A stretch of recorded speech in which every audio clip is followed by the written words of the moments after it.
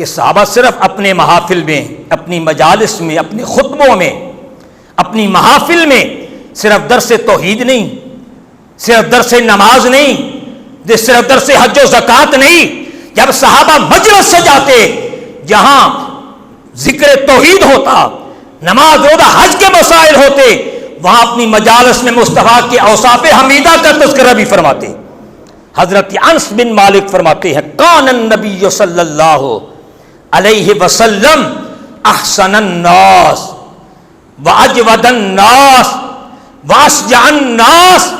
حضرت انس کہتے ہیں جب سے میں نے حضور کو دیکھا ہے، حضور کے اوصاف حمیدہ کو دیکھا ہے، انس کہتے ہیں میرا عقیدہ یہ ہے اس دھرتی پر اللہ نے بڑے بڑے حسین و جمیل بھیجے ہیں، بڑے بڑے حسن والے بھیجے ہیں، پر جب سے سرکار کا چہرہ دیکھا ہے یار کا حسن ساری کائنات کے حسن سے بے مثال ہے۔ حضور کا حسن و جمال ساری کائنات سے بے مثل و بے مثال ہے۔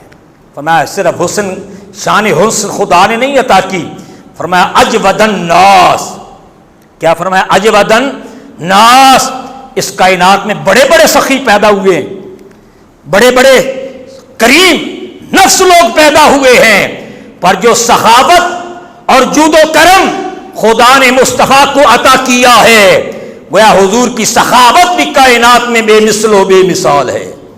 تبھی تو حضرت جابر بن عبداللہ اکثر فرمایا کرتے کہ کبھی ایسا نہیں ہوا، یہ حضور کی شان جود و کرم ہے، کبھی ایسا نہیں ہوا کہ حضور کی بارگاہ میں کوئی سائل آیا ہو، کوئی منگتا آیا ہو اور اس نے حضور سے سوال کیا ہو، کچھ مانگا ہو اور بارگاہ رسالت مآب سے جواب ملا ہو لا۔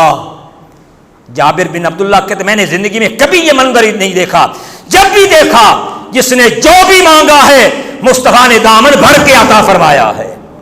اس لیے تو اعلیٰ حضرت امام اہل سنت اشاہ احمد رضا خان فاضل بریلوی علیہ رحمہ اسی کی منظر کشی کرتے ہوئے فرماتے ہیں لا ورب العرش، جس کو جو ملا ان سے ملا، لا ورب العرش، جس کو جو ملا ان سے ملا، بٹتی ہے کونین میں نعمت رسول اللہ کی، بٹتی ہے کونین میں نعمت رسول اللہ کی، ہم بھکاری وہ کریم ان کا خدا ان سے فزوں، ہم بھکاری وہ کریم ان کا خدا ان سے فزوں، اور نہ کہنا نہیں عادت رسول اللہ کی، اور نہ کہنا نہیں عادت رسول۔ حضرت انس کا عقیدہ کیا اجود الناس، حضور حسن میں بھی بے مثال ہے اور سرکار سخاوت میں بھی بے مثال ہے۔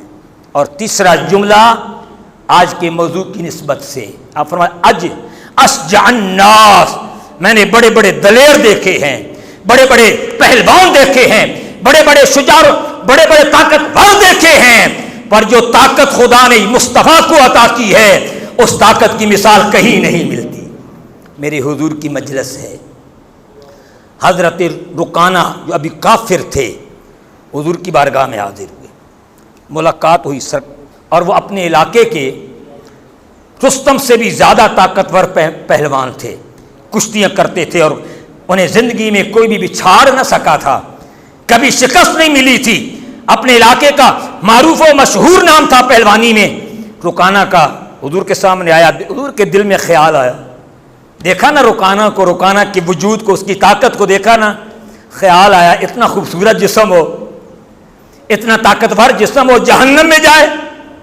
سرکار فرماتے ہیں میں جہنم میں نہیں دیکھنا چاہتا، رکانہ کلمہ پڑھ لو۔ رکانہ پہلوان سے حضور نے فرمایا کلمہ پڑھ لو، وہ پہلوان تھا۔ جب حضور نے دعوت اسلام دی نا تو رکانہ کے دل میں خیال ہے، اس کہتا ہے میری شرط ہے، پڑھ لوں گا کلمہ پر شرط میری پہلے پوری کی جائے۔ آقا فرماتے ہیں کیا تمہاری شرط ہے؟ غور کرتا ہے میں پہلوان ہوں اور پہلوانی بھی صفت ہے، اور کسی صفت سے رب نے نبی کو محروم نہیں رکھا، تو میں بس اگر آپ میرے ساتھ کشتی فرمائیں، اگر آپ میرے ساتھ کشتی فرما لیں اور آپ مجھے شکست دے دیں تو یہی میری شرط ہے، میں آپ کا کلمہ پڑھ لوں گا۔ کیا خبر تھی اسے، مصطفیٰ جس شان میں آئیں مشاہدہ کروانا چاہیں تو سرکار مشاہدہ کروا دیتے ہیں۔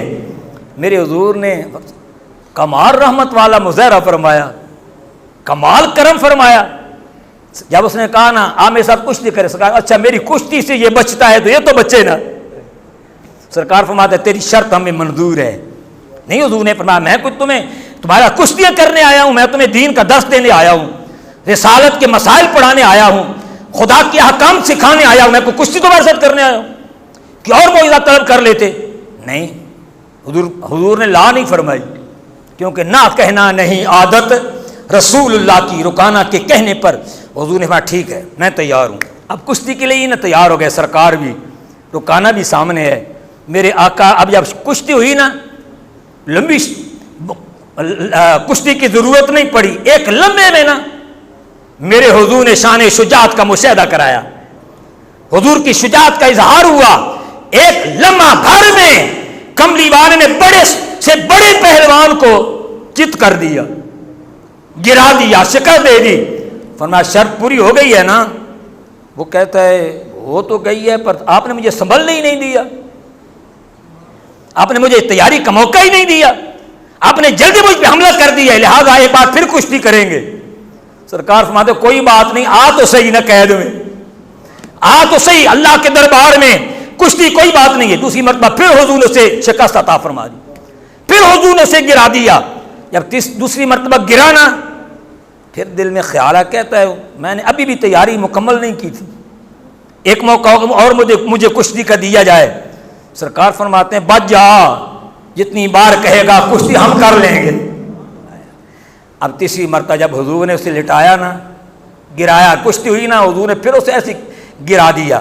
جب حضور نے گرایا نا، شان شجاعت دیکھتے ہوئے فتح مکہ کے موقع پر بیت اللہ شریف میں میرے آقا کے ہاتھ پہ بیعت بھی کر رہا ہے اور شجاعت مصطفیٰ کا صدقہ، مصطفیٰ کی غلامی بھی اختیار کر رہا ہے.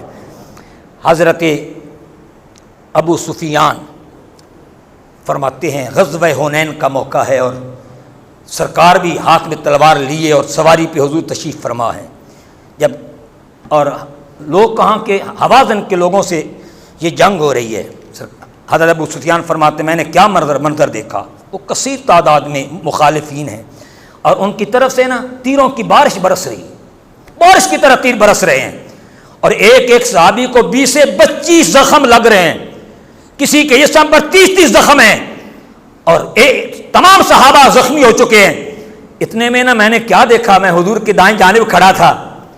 اس مشکل وقت میں جب تیروں کی سخت بارش ہو رہی تھی اور تمام صحابہ زخمی ہو چکے تھے، حضور نے اپنی سواری کا رخ نا دشمن کی طرف فرما لیا.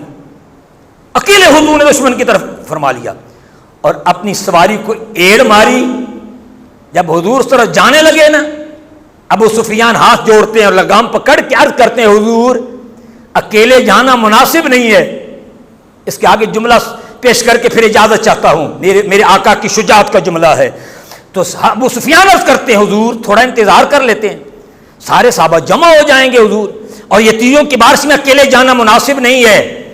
میرے کریم آقا نے یہ جملہ فرمایا. سرکار فرماتے ہیں کیا تم مجھے اکیلا سمجھتے ہو؟ تم مجھے اکیلا سمجھتے ہو؟ سرکار انا النبی لا کذبا وانا ابن عبد المطلب. سرکار فرماتے ہیں میں اللہ کا نبی ہوں، کوئی جھوٹا تو نہیں ہوں نا، اللہ کا نبی ہوں. اور پھر ساتھ ہی ارشاد فرمایا عبد المطلب کا میں بیٹا ہوں. کیا تم مجھے اکیلا سمجھتے ہو تو میں مقابلہ نہیں کروں گا؟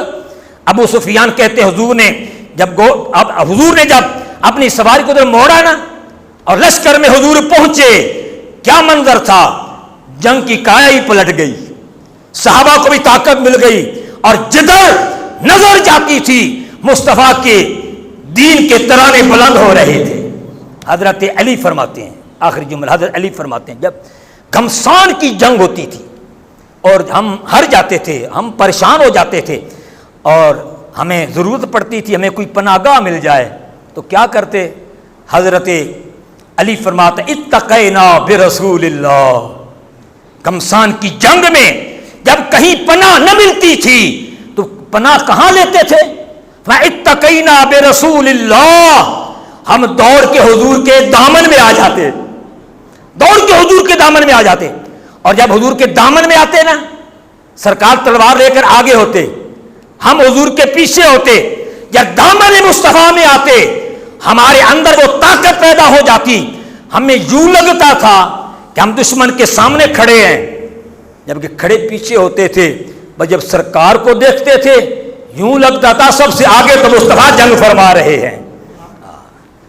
وہ بجلی کا کڑکا تھا یا صوت ہادی، عرب کی زمین جس نے ساری ہلا دی، جس میں نہریں ہیں شیر و شہد کی رواں، اس گلے کی فصاحت پہ لاکھوں سلام. محبوب کریم کی شجاعت کا صدقہ اللہ تعالی ہمیں بھی اپنی عبادت کی طاقت عطا فرمائے، اپنی ریاضت کی طاقت عطا کرے.